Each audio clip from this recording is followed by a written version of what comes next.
and the historical look back on how things were administered over the years.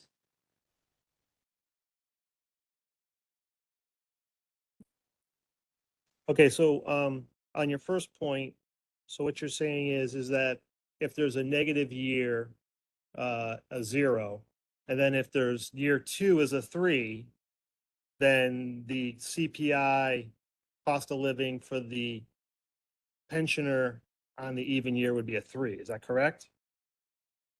Or are you netting out a negative with a positive? There was discussion around this, and I will have to follow up with you with the interpretation,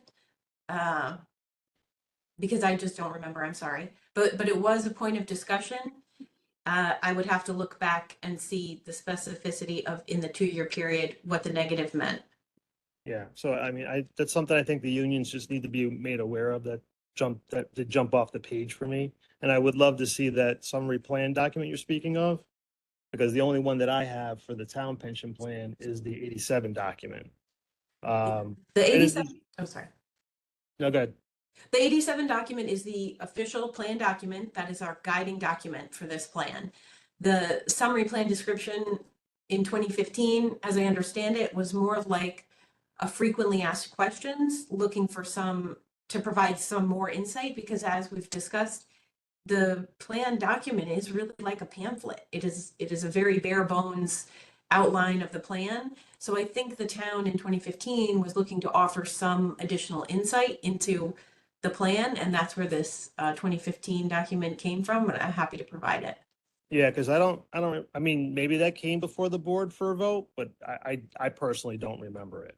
So if it didn't come before the board for a vote, then it wouldn't be official and it shouldn't be used as a guiding document. So if I could hop in, I had a conversation with Milliman this morning, and one of the things that they said was, the document, when their document from their end, they can, as you identify things, because this is the first time we're going to work with a new document, you're seeing more information. Amendments to documents are normal, right? They're writing software that keys off of these things so they can create a set of rules. And they will, by all means, work to incorporate changes or revisions as they come up. And so the town can get back to you, right? And we can begin to kind of understand where these issues are. But they don't necessarily have to hold up the document as a whole, as long as they're coming back, in prompt and in quick order.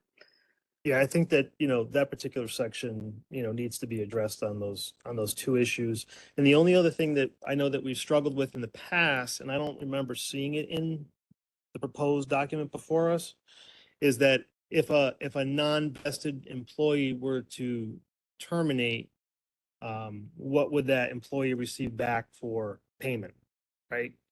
So would that just be the employee's contributions? Would it be the employee's contributions plus what was the cost of living? Would it be the bond fund? Would it be the actual returns of the trust fund, which I think would probably be the most logical? But that's not really spelled out anywhere. And I think a couple of times it's come before the board and the board struggled with it. I don't think we've ever really had any clarity. So unless I missed it, I don't think it's in this document. But that's something that should be addressed, so that if a non-vested employee were to withdraw from the pension, what would their interest be on their contributions? Can I comment, Carolyn? Yeah. So the practice as it stands, and as I understand it, is the historical practice is a return of contribution plus interest at 3.5%. Okay, do you know where that's based on? It's the plan interest rate. That's what Milliman provided, was 3.5%. Okay, so that's something that we should probably address as a board and take up in future action. Mm-hmm. We can do that. That's all I got. Thank you very much. Okay. Anyone on JRIB? Any thoughts or comments they want to? Go ahead, Chris. I just wanted to thank Carolyn for her work on this, and I know it's a thankless job.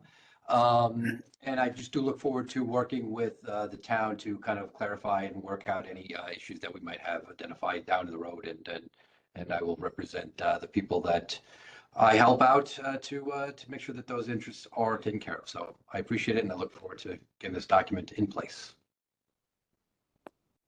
Great.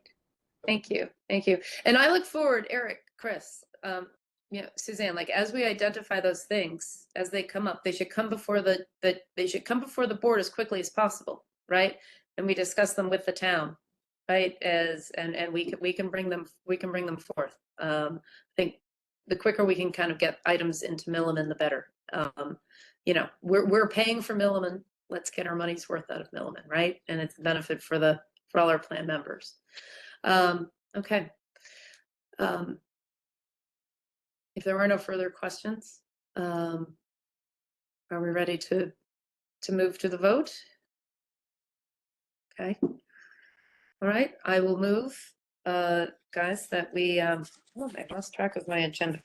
That we vote to adopt the restated plan document for the town of Fairfield employees retirement plan with the addition to follow at a later date of an appendix for defined terms for the non-union groups. Was running the until second time.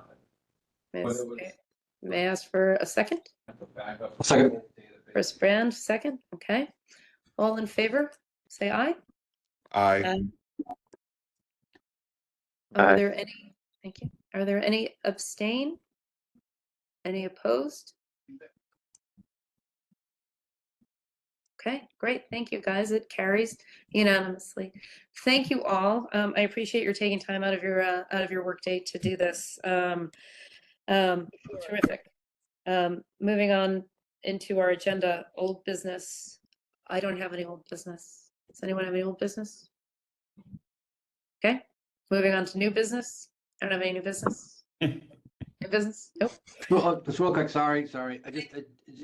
Do we have an estimate from Milliman of when do we think this will all be implemented now that we've kind of approved this document? Should we be kind of, how close are we? I can comment. So the next step is to put the document in front of the RTM, and they have 60 days to reject.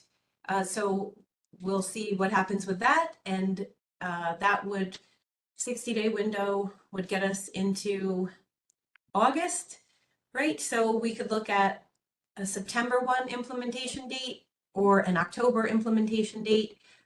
So this and the RTM are the last hurdles. Milliman has been programming their system. So at the next meeting, I can provide an update about a more firm go live date with Milliman. Thank you. Yep. Okay, guys. With that, a motion to adjourn. I'll make the motion to adjourn. Okay, guys. Thank you very much. Second. Thank you. Thank you very much, you guys. We're adjourned. Thank you. Thank you. Take care. Bye. Bye-bye. Thank you. Bye.